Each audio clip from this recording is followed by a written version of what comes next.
Preface to the New Translation.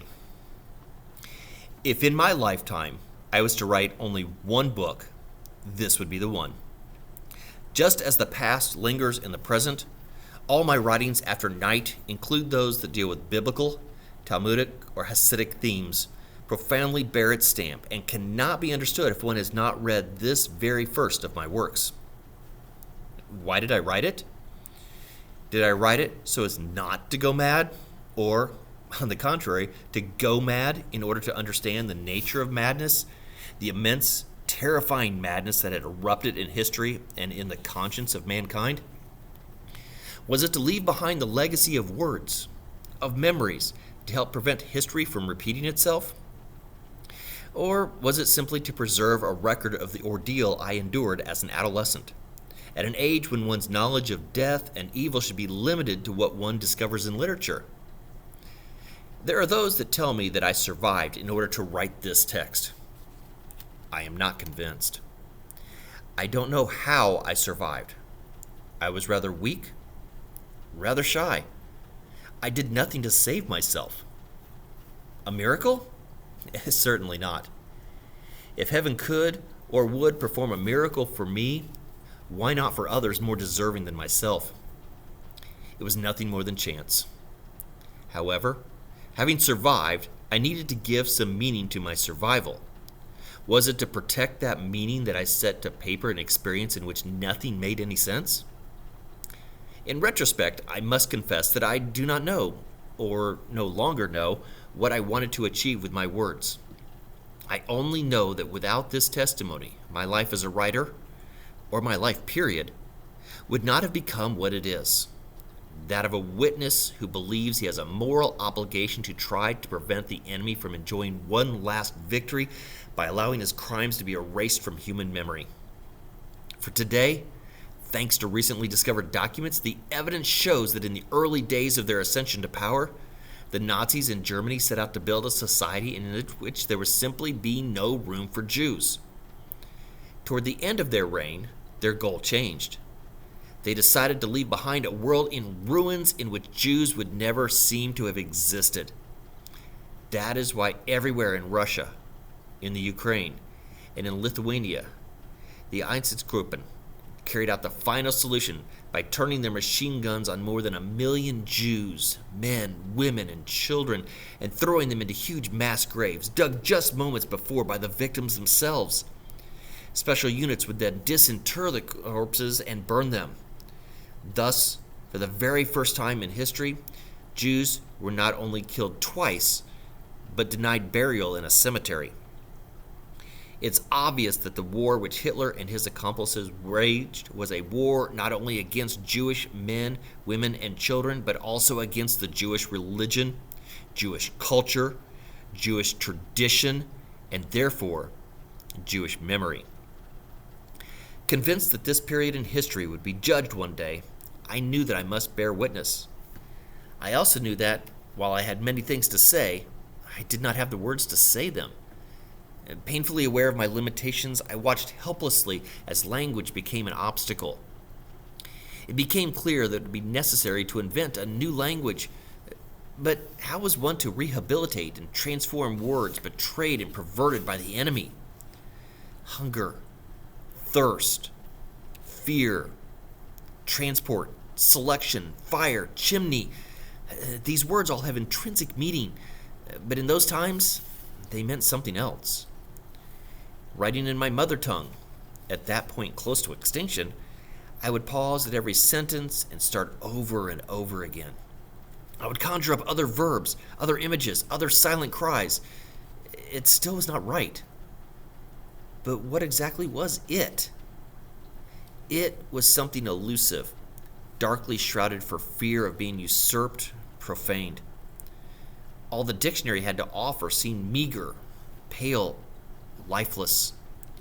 Was there a way to describe the last journey in sealed cattle cars, the last voyage toward the unknown, or the discovery of a demented and glacial universe where to be inhuman was human, where disciplined, educated men in uniform came to kill, and innocent children and weary old men came to die?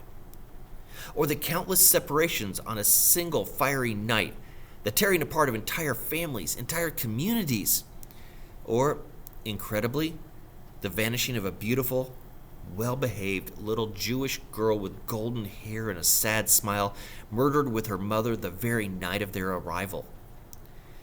How was one to speak of them without trembling and a heart broken for all eternity?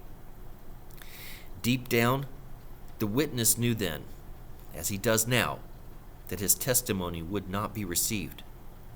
After all, it deals with an event that sprang from the darkest zone of man. Only those who experienced Auschwitz know what it was. Others will never know. But would they at least understand? Could men and women who consider it normal to assist the weak, to help the sick, to protect small children, and to respect the wisdom of their elders understand what happened there? Would they be able to comprehend how, within that cursed universe, the masters tortured the weak and massacred the children, the sick, and the old? And yet, having lived through this experience, one could not keep silent, no matter how difficult, if not impossible, it was to speak. And so I persevered, and trusted the silence that envelops and transcends words, knowing all the while that any one of the fields of ashes in Birkenau carries more weight than all the testimonies about Birkenau. For, despite all my attempts to articulate the unspeakable, it is still not right. Is that why my manuscript, written in Yiddish as "And the World Remains Silent," and translated first into French, then into English, was rejected by every major publisher, French and American, despite the tireless efforts of the great Catholic French writer and Nobel laureate Francois Maurras? After months and months of personal visits, letters, and telephone calls, he finally succeeded in getting it into print. And though I made numerous cuts, the original Yiddish version was still long. Jérôme Lindon, the legendary head of the small but prestigious Éditions des Minuets, edited and further cut the French version. I accepted his decision because I worried that some things might be superfluous. Substance alone mattered. I was more afraid of having said too much than too little. Example, in the Yiddish version, the narrative opens with these cynical musings. In the beginning there was faith, which is childish, trust, which is vain, and illusion, which is dangerous. We believed in God, trusted in man, and lived with the illusion that every one of us had been entrusted with a sacred spark from the Shekinah's flame, that every one of us carries in his eyes and in his soul a reflection of God's image. That was the source, if not the cause, of all our ordeals. Other passages from the original Yiddish text had more on the death of my father and on the liberation. Why not include those in this new translation? Too personal, too private perhaps. They need to remain between the lines. And yet, I remember that night, the most horrendous of my life. Eliezer, my son, come here. I want to tell you something. Only to you. Come, don't leave me alone, Eliezer. I heard his voice, grasped the meaning of his words and the tragic dimension of the moment, yet I did not move. It had been his last wish to have me next to him in his agony, at the moment when his soul was tearing itself from his lacerated body, yet I did not let him have his wish. I was afraid of the blows. That is why I remained deaf to his cries. Instead of sacrificing my miserable life and rushing to his side, taking his hand, reassuring him and showing him that he was not abandoned, that I was near him, that I felt his sorrow, instead of all that, I remained flat on my back, asking God to make my father stop calling my name, to make him stop crying. So afraid was I to incur the wrath of the SS. In fact, my father was no longer conscious. Yet his plaintive, harrowing voice went on piercing the silence and calling me, nobody but me. Well, the SS had flown into a rage and was striking my father on the head. Be quiet, old man, be quiet. My father no longer felt the club's blows. I did. And yet I did not react. I let the SS beat my father. I left him alone in the clutches of death. Worse, I was angry with him for having been noisy, for having cried, for provoking the wrath of the SS. Eleazar, come, don't leave me alone. His voice had reached me from so far away, from so close, but I had not moved. I shall never forgive myself. Nor shall I ever forgive the world for having pushed me against the wall, for having turned me into a stranger, for having awakened in me the basest, most primitive instincts. His last word had been my name, a summons, and I had not responded. In the Yiddish version, the narrative does not end with the image in the mirror, but with a gloomy meditation on the present. And now, scarcely 10 years after Buchenwald, I realize that the world forgets quickly. Today, Germany is a sovereign state. The German army has been resuscitated. Ilse Koch, the notorious sadistic monster of Buchenwald, was allowed to have children and live happily ever after. War criminals stroll through the streets of Hamburg and Munich. The past seems to have been erased, relegated to oblivion. Today, there are anti-Semites in Germany, France, and even the United States who tell the world that the story of 6 million assassinated Jews is nothing but a hoax. And many people, not knowing any better, may well believe them. If not today, then tomorrow, the day after. I am not so naive as to believe that this slim volume will change the course of history or shake the conscience of the world. Books no longer have the power that they once did. Those who kept silent yesterday will remain silent tomorrow. The reader would be entitled to ask, why this new translation, since the earlier one has been around for 45 years? If it is not faithful and not good enough, why did I wait so long to replace it with one better and closer to the original? In response, I would only say that back then, I was an unknown writer who was just getting started. My English was far from good. When my British publisher told me that he had found a translator, I was pleased. I later read the translation and it seemed all right. I never reread it. Since then, many of my other works have been translated by Marion, my wife, who knows my voice and how to transmit it better than anyone else. I am fortunate. When Farrar, Straus, and Giroux asked her to prepare a new translation, she accepted. I am convinced that the readers will appreciate her work. In fact, as a result of her rigorous editing, I was able to correct and revise a number of important details. And so, as I reread this text written so long ago, I am glad that I did not wait any longer. And yet, I still wonder, have I used the right words? I speak of my first night over there, the discovery of the reality inside the barbed wire, the warnings of a veteran inmate, counseling my father and myself to lie about our ages. My father was able to make himself younger and I older.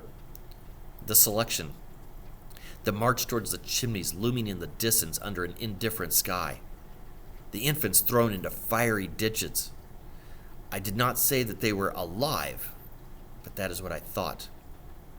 But then I convinced myself, no, they were dead. Otherwise I surely would have lost my mind. And yet fellow inmates also saw them. They were alive when they were thrown into the flames.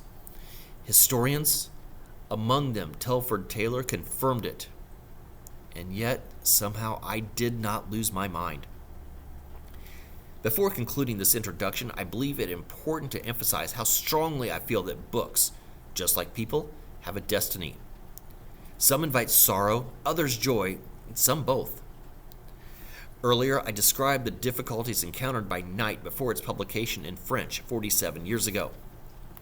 Despite overwhelmingly favorable reviews, the book sold poorly.